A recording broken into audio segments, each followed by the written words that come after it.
Spirit Switchboard, airing live on the United Public Radio Network, 105.3 New Orleans.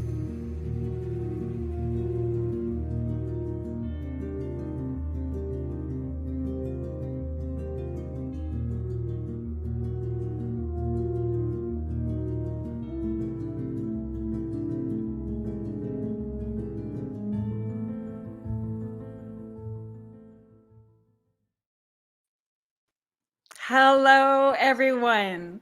Thank you for joining me on Spirit Switchboard. I am Kerrilynn Shellhorn, your host, and we are broadcasting live from the United Public Radio Network and the UFO Paranormal Network, 105.3 and 107.7 FM New Orleans. Today, I'm really excited. Today, we are going to be talking about haunted forests, and I have my friend Adriana Fierastrau joining us today. She is from Ontario Assistant. She is part of the UPRN family with her show, Negotiating Happiness. And thank you for joining me today. Thank you so much for having me. I'm so excited.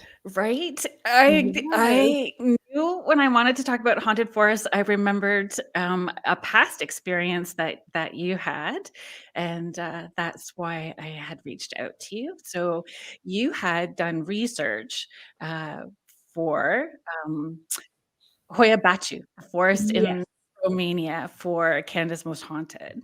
I did, yes. So I'm originally from Romania, so that made it a little bit easier.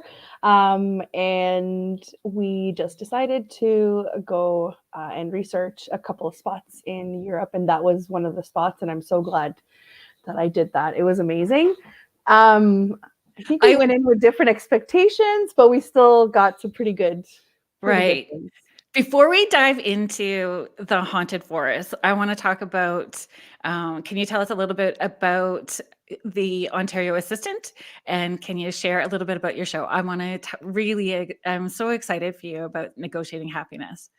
Thank you so much. So I am an online business manager. So I help small businesses and entrepreneurs get organized, start up their businesses, implement different platforms, and I am your online cheerleader. So if you need online presence, I got you. I set you up. I really love it. I have a background in legal, but since doing this, I just feel like this is my purpose, to help the little people get somewhere where they want to go. And I guess researching with Canada's Most Haunted really did help as well, because I love history, and I've throughout the years gotten to know a lot of tools to do that kind of research. So it's a thing. Yeah. Having the tools, because I knew there was a couple of forests that I wanted to research, and I was like, how many times do I have to read about the same 5-year-old girl that went missing and reappeared? Like, I need more. And so there is patience and some savvy. Yes, 100%. And can you learn it? Yes. Do you need some guidance at first? For sure. It also shows you how it's changed, because like 10 years ago, if you were to research this kind of thing, you were looking on forums. So it was purely I was going to ask person, right? I was going to ask if it would have to be forums and sort of like old school version of Reddit or something. Yes, that's exactly what it was. Yeah. So I kind of took everything in, and I realized that I was absorbing a lot of this techie stuff, and I loved it. And so I decided to kind of go forward, and I still do research here and there with Michelle at Canada's Most Haunted. It's just, life gets in the way. We're getting busy. But I mostly just work these days. Yeah, I was thinking about that. Like, I was trying to remember how I know our paths crossed through Michelle through Canada's Most Haunted as well. But I was trying to think of when and how long ago. And then I was like, it was before marriage for you and children, and it was before I was a grandma. But I get called Queenie. Just, it's Queenie. I get called Queenie, not grandma, which is super adorable. Fun. Yeah. I think so too. And I piled my hair all up on the top of my head today, and because I was thinking I wanted to have my best Baba Yaga look.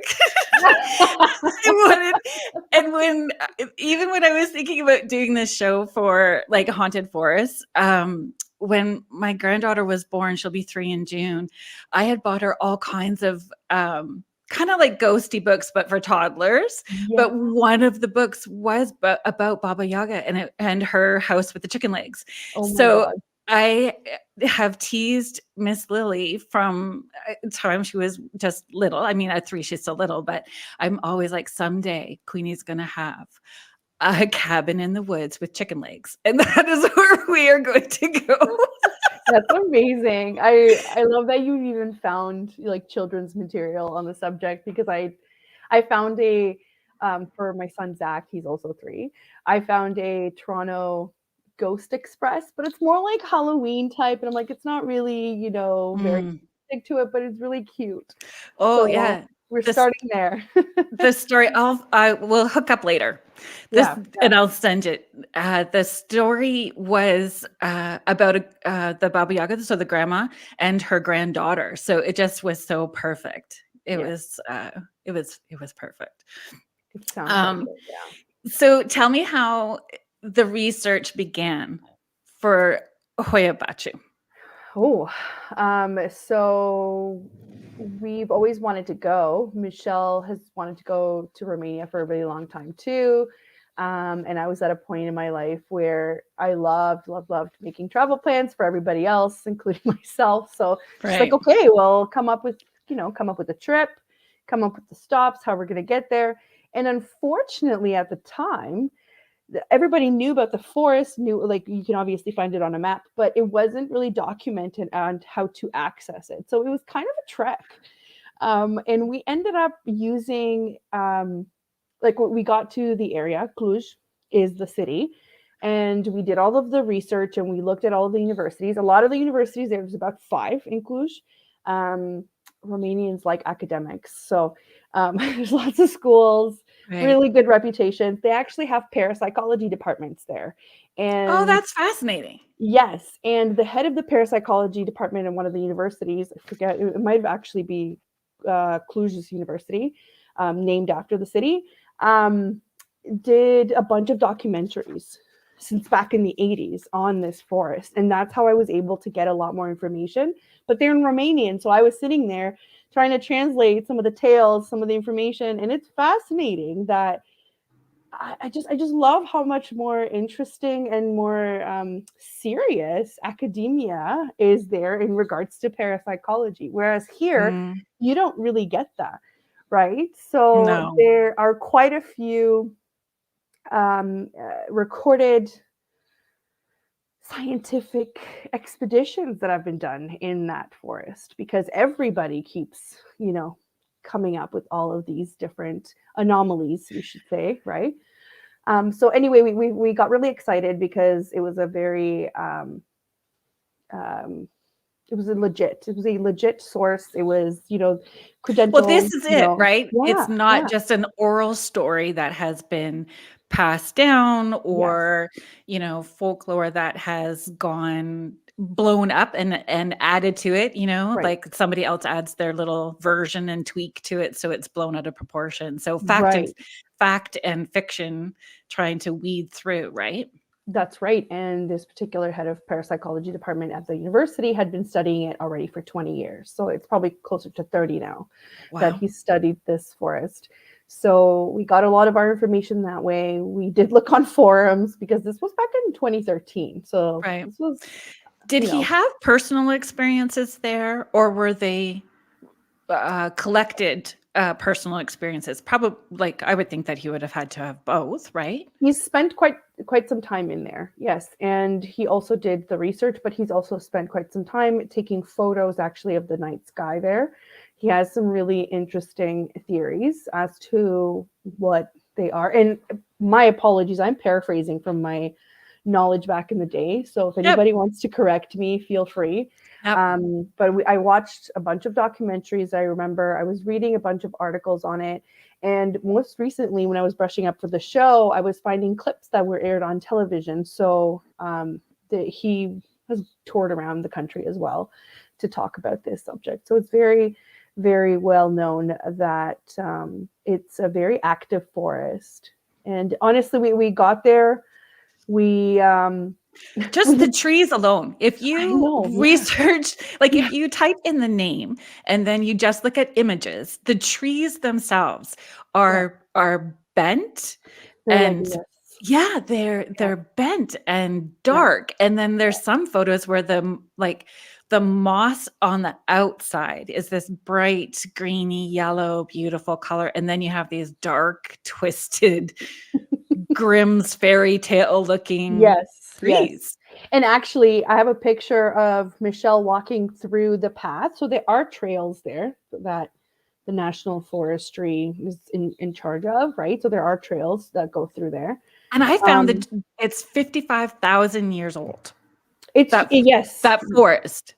yes. I think Yeah. I think they said something along the lines of the oldest site. I forget which era. I don't want to misquote which era it's from, but it's very, very old. It's the oldest one in the country, I guess, recorded, right, in recorded history. Yeah. We have a huge history, though. It's not it's not like, Canada, when we go back like 150 years old, we can go back about 2,000 years old. So Yeah. so we have quite a bit of history there.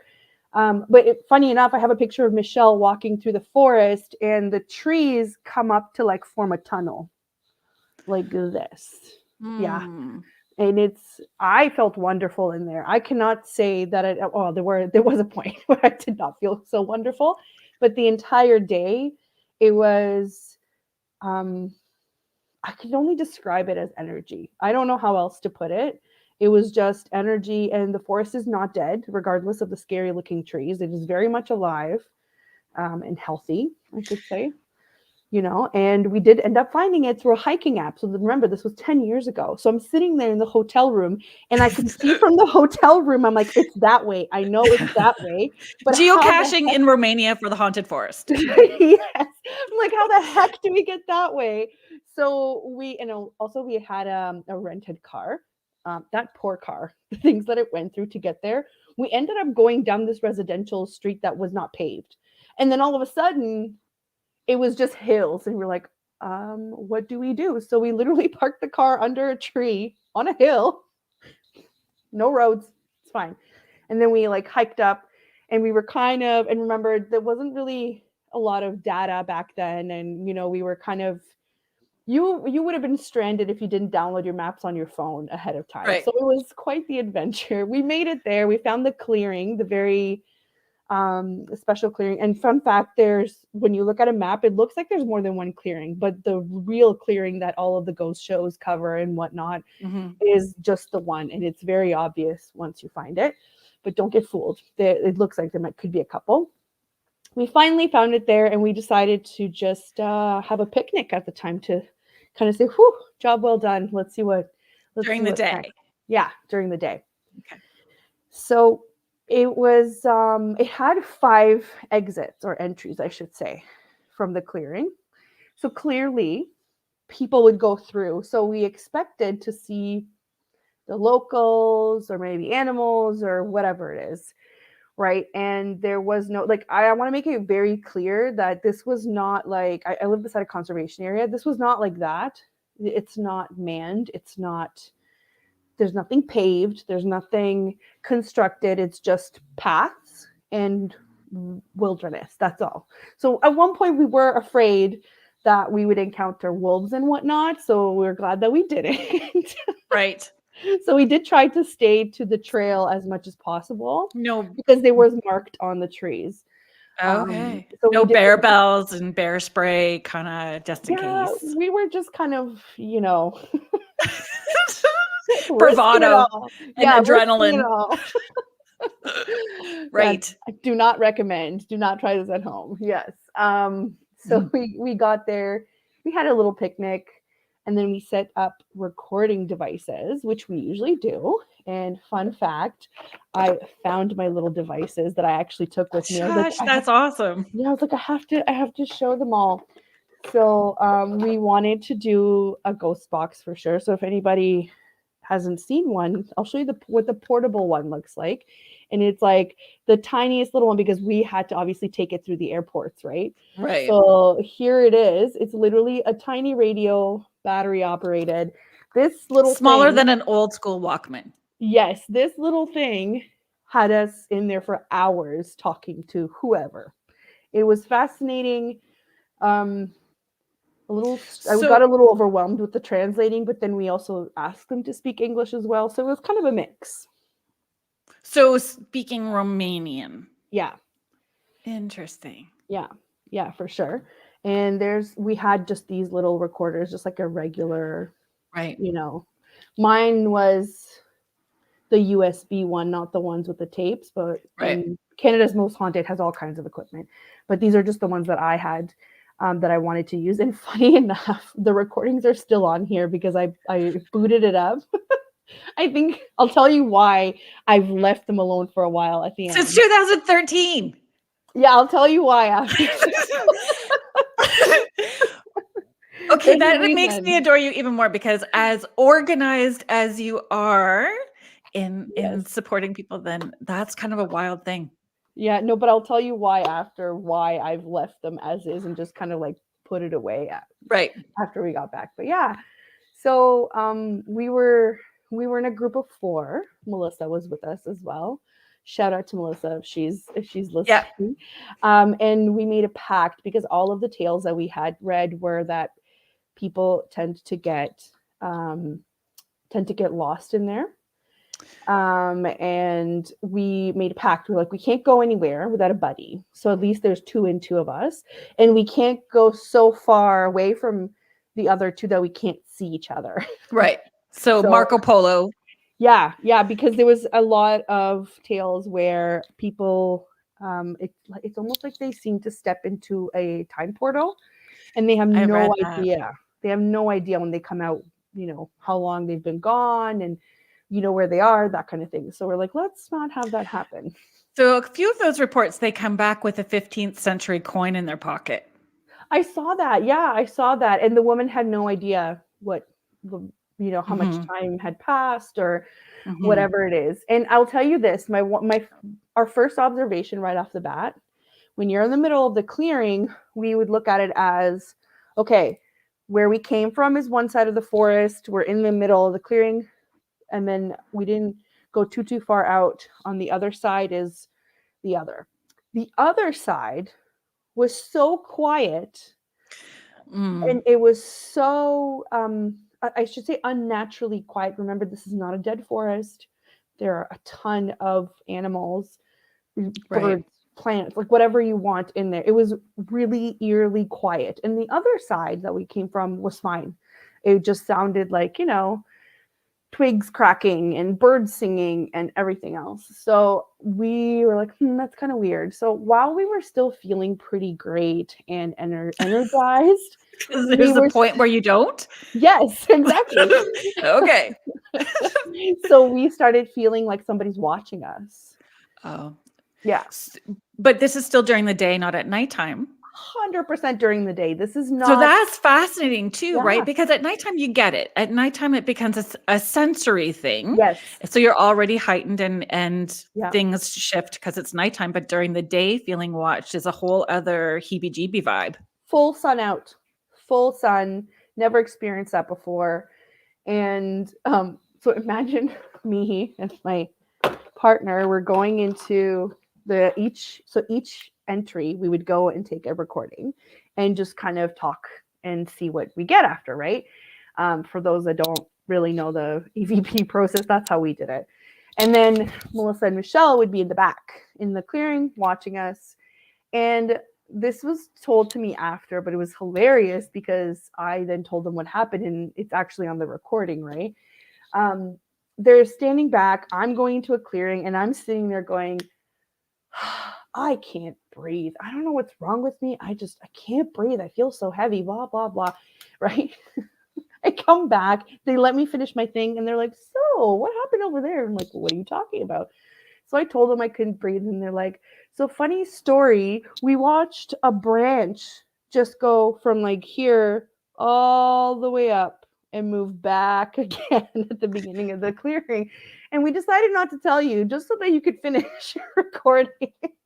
Because I probably would have been like, what? I'm not going anywhere now. I'm staying right in the center.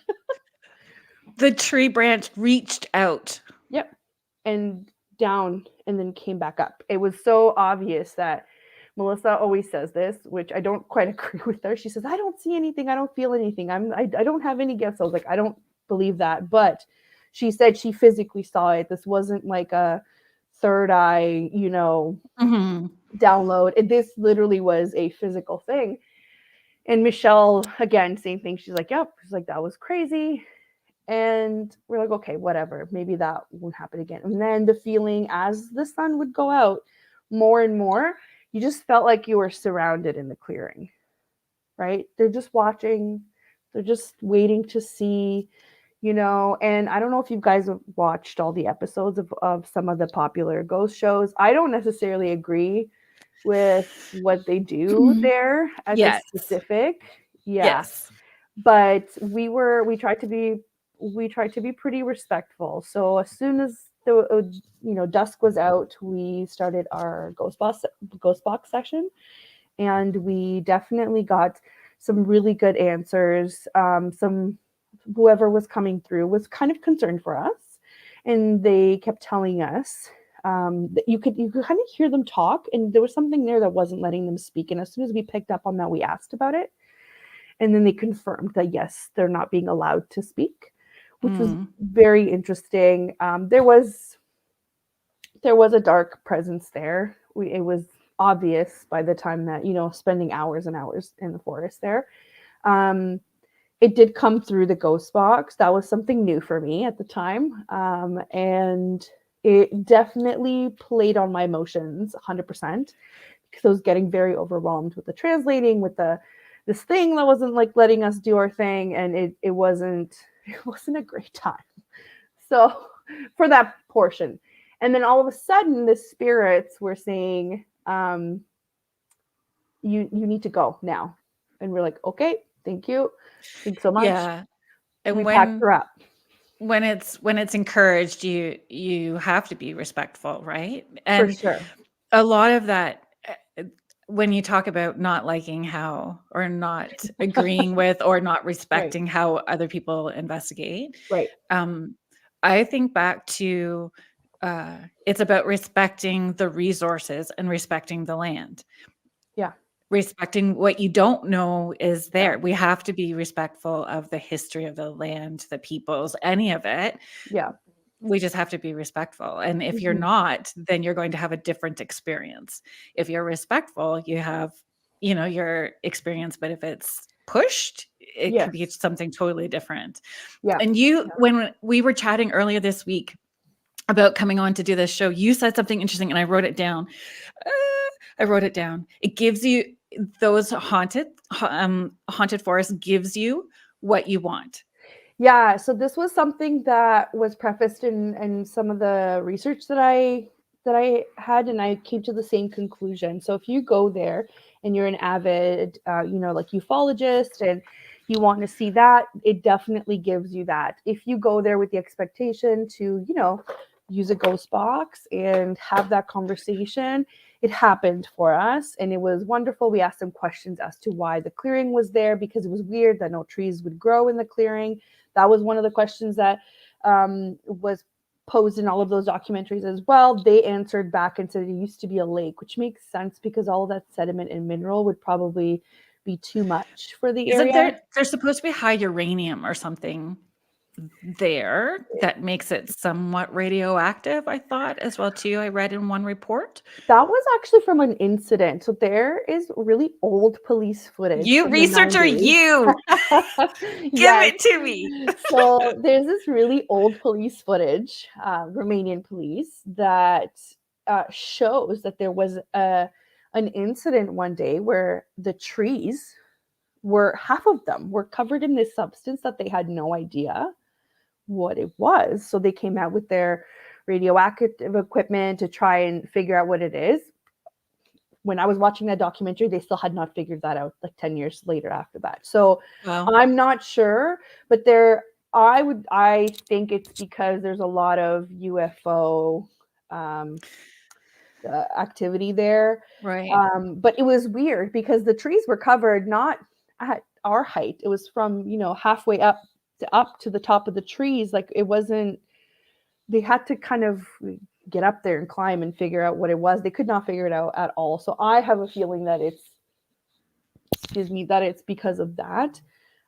They do go in to show that there are a lot of anomalies in the night sky.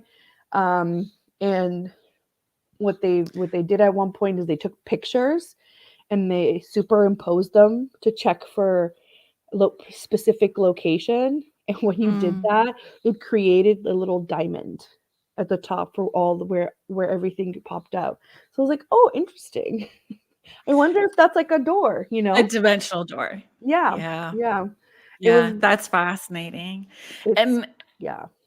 And it's everything, like from UFOs to apparitions, scratches, female sounds, female voices. Yeah. Yes. Like there's a little of everything. So when you said it gives you what you want, if you're fixated on one of the tales of that, that's sort of what you're going to get in a response. Almost like you're right? calling it out. You know what I mean? Or you're opening yourself up to that specific experience. I don't know. Right. But that's what I would probably say. And certainly on one of those investigative shows that was the first time that I was exposed to it. And this was, I don't even know, it was quite a while ago that show was on. The researcher themselves was pushed out of that, like knocked over. Yes. So by something. Yeah. So funny story that you mentioned that is, I know which show you're talking about. We were actually about 3 or 4 days behind them. That's how our schedule coincided. It was weird. So they had filmed it and then they were out, and then we had come in to kind of do our own little things. So we did not have those kinds of experiences, but when the spirits told us you need to go now, we packed up, we went out and respected. Yes, but it was kind of like we were running out more. Yeah. That's okay too. Like, I hear you, and now we're going as fast as we can. And I found there's somebody that does night tours there. So more recently he does night tours there, and he looks at it from like a skeptic's point of view as well too, but respectful of the land. And that was one of those questions I was going to ask is it protected by government, however that works, where you book time if you're wanting to go there, or is it open like a conservation where you can go whenever, like how that would work if you were filming as well too? Last time I checked, it was just open. A lot of the forests are open. Romanians like to go, there's this saying in Romanian that we're going out for green grass, which means like you're going out in nature and having a barbecue with your friends and hanging out. That's nice. Right. So a lot of our forests are open and you can go camping and whatnot. No, I don't think you could. The other thing too, if you haven't seen it on a map, it's huge and it covers. I looked at Google Earth. Yeah. It's fascinating. Yeah, and you can go in from many, many different. We were just there at Cluj because that's where we thought the clearing was closest to, and we wanted to get to the clearing. But you could definitely go in other sides. And as a note, the entire day that we were there was one guy on a horse and buggy that came through, and somebody walking their dog. So and that's it. That's it. I don't know if locals really go in too much in there. From what we were reading at the time, they don't, because they just know. I think the article that I had found where it was actually somebody that was there for school. So it was a student, an international student, and had booked the night tour. And what was, what caught my eye, which I mean, I'm super interested in all the paranormal stuff, and my job like just brings me to all of that anyway. Yeah. But I wrote it down, I think, Joben, Joben, bistro. So it's like a pub, but it's like a steampunk pub with a Rocky Horror Picture Show twist. I'm like, that's amazing. Sign me up. I think that now I have 2 reasons I want to go to Romania. 3. I mean, I know that there's more. There's so much. Yeah. In northern Romania, right? Like everywhere. Like literally Isn't everywhere. that in There's so much, and I think there's just so much untouched land there still, and I really right. hope that they keep it that way, which doesn't happen in a lot of places anymore, right?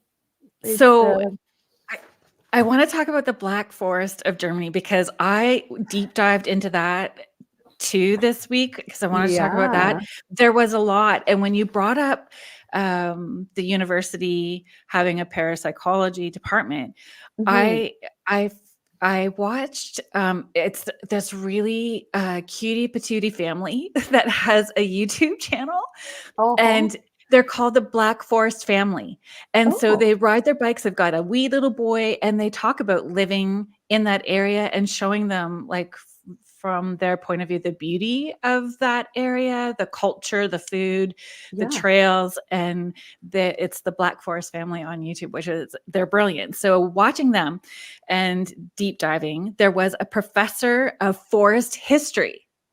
Ooh. You know I what? know, right? The Black Forest covers something crazy, like, I feel like it's like half of Germany. I don't know. It's so large that it's It's a very large forest, and they even have resorts there. They have, Yeah, you can rent huts up in so this family was talking about renting these huts up in these places, and as you different paths, it talks about the history of, um, burning and hanging witches in the forest and that Grimm's yeah, fairy tale sort of thing, right? But yeah, the beauty of it at the same time. So they acknowledge the folklore and bring it to the forefront as well too. I read it's they provide 300,000 jobs for the tourist industry, the Black Forest alone. yeah. 300,000 jobs. It's amazing. Isn't it? It's Yeah, yeah. huge. Like that's a That's lot. amazing. Yeah. But um yeah, and the weird specific animals that are attached there. Did you find that too? I didn't see anything about the animals. No. Okay, here we go. It like Oh, this was crazy. So there's special animals that are specific to the Black Forest. oh, like I see what you mean. Right, right, Yeah, right. Okay. Yeah. Okay. giant freaking earthworms. It's like tremors. Like No, thank you. giant earthworms. A rare black the Black Forest horse. It's like a draft horse, Oh, but it's wild horse that's in there. Can we wow. can just keep adding to, like, the Grimm's Yeah. fairy tale, right? Yeah. And I don't even know how to pronounce this. I'm gonna mess it up. So if I'm messing it up, everybody just let me know. I apologize now. Capercaillie? It's a specific bird that you're only gonna Oh, find in that forest. So that I mean, there's the uniqueness of that and then the history attached to it.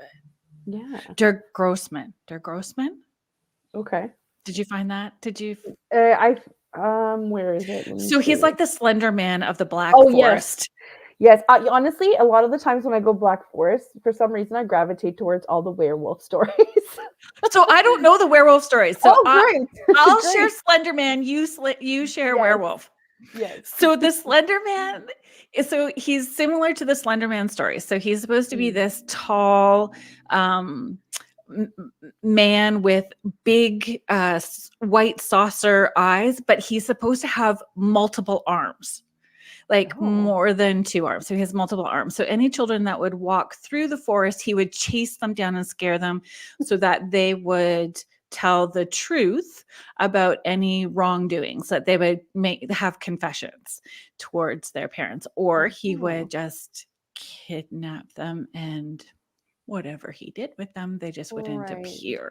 Right. So I don't know. I think those stories are told to keep your kids in line. I think wouldn't it just be, you're saving up for therapy funds later instead of college when you're telling Yeah. those kind of stories, right? Like the gross one's gonna get you. But that's part of Yeah. that story. And I don't know if there's like stories start somewhere. Yes. Yes, I There's agree. a truth somewhere to that folklore, whether it was just a hunter or a forestry dude that did something that went sideways and then it created into its old, I don't know, but that story is long. And this cutie patootie family on YouTube even talked about it. Der Grossman. You don't hang out Wow. after dark because of Der Grossman. Yeah. The tall man with bulging eyes that harasses children. Oh, No, yeah. thank you. I more, I guess, gravitated towards the fact that it's well known to for people to see werewolf type of creatures, and obviously, like they're massive, right? I mean, you've seen what a wolf looks like? Imagine a wolf that's not in captivity; they tend to be larger, and then imagine a werewolf. And how big they must be. So if it was me, I would probably say, don't go anywhere. The werewolf is going to get you rather than this crazy looking man with multiple arms. Right. And big bulging eyes. Ooh, yeah. White saucer-like Um, eyes. yeah. And it's still, all the ones that I read about as well, they're just sightings that apparently they do the same thing. They just terrorize random travelers. And it's kind of like, I feel like Eastern Europe typically has these tales around mountainous areas of werewolves, because Romania has those kinds of tales as well, that at night they come down into like the city. So I don't know, you're right, and I don't know if it's just a tale to kind of scare children and be like, go home, it's nighttime, or Yeah. or it's actually for real, right? There's there was another story that I found about headless horsemen through there that would kidnap Oh, women and pull them into the water to oh, be where the nymphs are. And I'm like, that seems like two different stories. We've got the elemental nymphs. stuff, yes, but it's Yeah. supposed to be the forest king. Why, I don't understand why the forest king was headless, but apparently, that was another, and I found that repeatedly, that same story repeated. Hmm. So I'm not Interesting. sure, right? Yeah. So there's also that Yeah. story attached to it. I read about the wild huntsman there. So it's supposed to be a spectral figure that's accompanied by a pack of howling hounds. And they roam the forest, and it signals impending doom or death. So I wonder whether it's kind of a like an omen, when something Yeah. bad's about to happen, then you see the wild huntsman come through. Yeah. Which is funny because there's so many children's tales about the huntsman, right? Oh, yeah. So obviously they come from somewhere, but And this the is witches' huts, yes, yes. all But of it's that. it's it's supposed to be as a warning, as a cautionary tale, to not for people not to kind of go into unfamiliar areas. But I Right. mean, imagine you Fear see this. factor. Yeah, like imagine you see this and you're like, oh, guys, we've strayed off too Yeah. far. Therapy funds. It's Yeah. required. It's required. So another story that was really fascinating that they shared was about the Hells Valley train, and it's at Hells Valley, Oh, okay. and it was this hunting story actually. So a hunter was chasing a stag through the forest, and that area is supposed to be magical. The valley Okay. itself is supposed to have something paranormal, energetic attached to it. And Yeah. the stag reached the edge and he leaped and made it all the way across the valley to the other peak. So they erected a statue of Oh, this stag to honor this story. So when you're riding on the train, you see this stag that apparently could leap to the other side of oh, the wow. Hell's That's Valley. really that's not as scary. I'm sure the kids like that story. I guess, but is it one of those portal things? Oh, that's a whole other Is it conversation. dimensional? Yeah. Is it like what are those air things, like it shoots air up and you're floating up like if you were in space, like where no gravity? Oh, yes, yes. Like Oh my if there's god. like this snow, you jump up and all of a sudden you're floating across the valley to the other side. That's how I kept envisioning it. Yeah. And we have, not that we, I mean, there's lots. If you type in like haunted forest, there's a whole list of them. And a lot of them are just those oral stories that are passed. So when you Yeah. have to research, you're finding more you do have to still kind of go into those forums where people have had personal experiences, whether Yeah. they've been recorded and documented or, they're Yeah. just passing along, but a lot of personal Yeah. stories. I mean, we have the Hermitage, right? The Yeah. Hermitage is one of those places that's close by to both of us, where you're walking in the trail and you're hearing birds chirp and insects, and then all of a sudden it just stops. Yeah. It just Yeah. stops. Yeah. And It's then you get to where the ruins are and you're hearing chanting and drumming, and there's lights going through like red lights moving through the trees. Like it's a weird. I like that you say that you talk about some of these forests being portals, and I've started to kind of put two and two together, because back then when I did go to Hoia Baciu, I wasn't really into UFOs or into understanding, right? Like I knew people saw things, I just wasn't too invested in it. But now reading more about it, um, I started to kind of understand, like, well, you're seeing UFOs, you're seeing people talk about all of these different creatures that could be like interdimensional or elementals or whatever. Yeah. And it's like, it's a door. It's clearly a door that everybody else but us use, right? And Yeah. there are, if you look in the media for the Black Forest, there are reportings of UFOs across. Hmm. I found one from 1954 and one from 1977, and these are the ones that kind of blew up in the media. This isn't even like, you and I talking about it. This is something that was documented And went um, international. yeah. So I mean, when you find nuggets like that, you kind of try and piece everything else together in between, right? Because not everything gets documented, obviously. But Right. you're right, you still have to go in the forums, but it is easier now that everybody has a phone, everybody has a platform, you know. Just don't be shaky. Don't keep that Yeah. camera still. Not blurry, not movement. Maybe And it's a safety mechanism so that the men in black don't show up to your house the next day. Who knows? I guess. I Yeah. think so too. And recently somebody had shared a story in Northern Ontario about a space of land as well too, where it's a circular place of land where there's no vegetarian, no vegetation, nothing growing. And 3 people stepped onto this to cross. They were up there planting trees, and a bird landed and disintegrated, and they yelled at each, like, to run off the Mhm. property, and they aged with the person who was last on the property aged the most, Wow. 2 males and a female. So I want to deep dive into that a little bit more Ooh. as well too, right?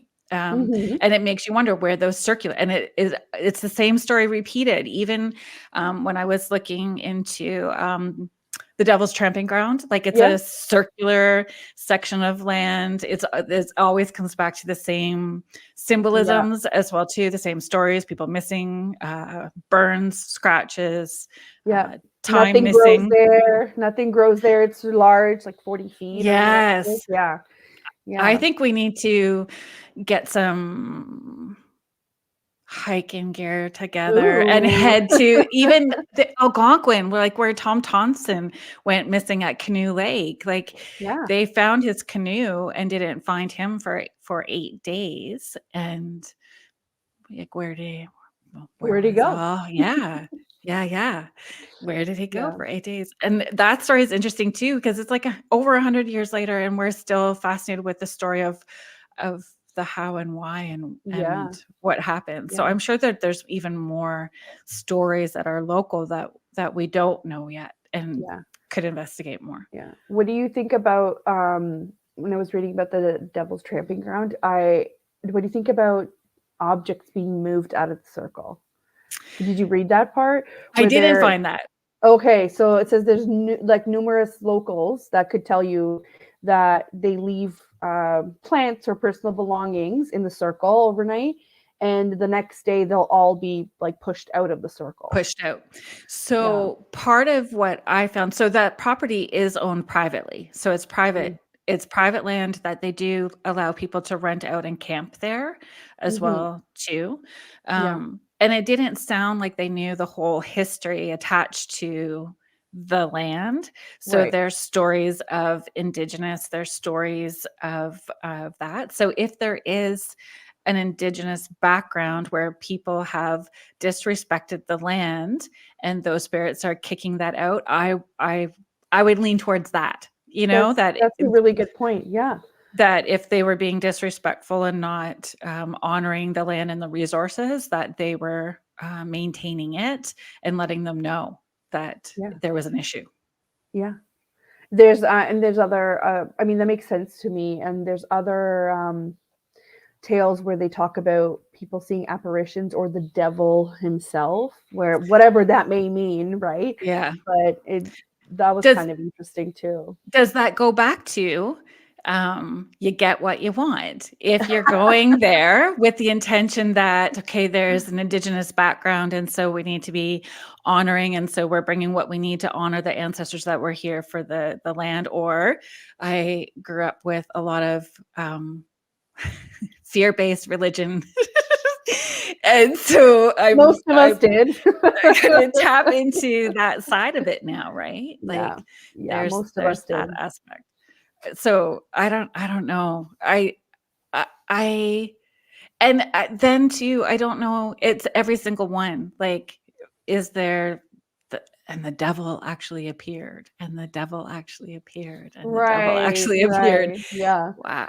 Yeah. No, you know what? I have to tell you really quickly before we go, the whole that reminded me of, so what did happen after? So I have to tell you, we ran back to our hotel after we went to Hoia Baciu, and we were in two separate rooms. Michelle and Mel were recording. So we usually do that. We back up the camera like against the wall so nothing can like mess around with it. And it's on the camera when Mel puts the phone down, does something else, and then it starts ringing. She picks up the phone, and I, on the two floors down, I also pick up the phone because it starts ringing, and it's the two. She's like, "Hello, hello." It's like, "You called me." No, you called me. And I'm like, "What Um, is going on?" And that night, I swear to you, something followed us back. I woke up in the middle of the night, which I never did. I slept like a baby back then, right? And it was just, I knew something was there. It was creeping me out. I couldn't do anything. I'm just like, nope, I need to have my peace. Let me have my peace. And then I realized I also lost my bracelet that was in my jacket with secured inside with an elastic. So I was like, how did that even happen? It took something away from me because I was getting angry at it. Do you know what I mean? It was a yeah. bracelet my mom had given me. And it was almost like, yep, I learned my lesson. So forward to coming back home, the phone thing did not stop for me and Mel. Isn't It that it interesting? it called us at her work, and it was on my cell phone. Like, it didn't matter, landline, cell phone, whatever it was. And at some points we were hearing growling, or we were hearing other static that we were like, what's going on? So there's a reason why I haven't touched this in a very long time. That's why, because there was a lot of stuff that was happening after that I was like, Did you maybe that. listen to it though? Yes, we did. So We you've did listened to listen it, to it. but you're just gonna hang on. I think that's clever. I think Yeah. that's Uh, smart. yeah, so we did listen to it, and we had some other opinions as well, and it you could hear a tunneling even though there's no tunneling, or it's almost like a jet goes by, so you hear the right, but there's no jet. We are in the middle of the forest during the day. You know what I mean? Yeah. So we figured that it must be some sort of door, some sort of Dimensional, for portal. sure, Yeah, especially when you're yeah, hearing it that way. yeah, And when I've been in a space that had that dimensional door, that's it's hard to describe. I said it sounds like, I don't know, like it feels like when you're taking off from an airplane, how your ear starts to, um, yeah. pop, pop, Yes, but, like, when you're driving really fast with the windows down, it has that and yes. it hums, It's and like feels electrical. It's like all at the same you're in time. the middle of a storm, the middle of a Yeah, vortex. That's it's what it felt like. super, Yeah, super weird. Thank you so that's much what for it was. coming on and chatting with me. There are so Thank many you. forests to deep dive I know. into. I know, yeah. And I mean, we don't even really have a Canadian one that I could find. There was a lot of European ones. So these Mhm. ones that we do have local, but if somebody's got a local story, feel free. Yes. Send it to me because I Yeah. would love to know. I also have a link for everybody that's in the chat right now. I'm just gonna post it. It's a documentary in English. If you guys want to learn more about Hoia Baciu Forest, I'm just sending it through right now. Oh, fabulous. Yeah, and it's fascinating. You could keep going on and on and on, listening to it and all the tales. But thank you so much for having me here. Oh, I loved it. I think that we need to do this again Yes. because I love how your researcher brain works.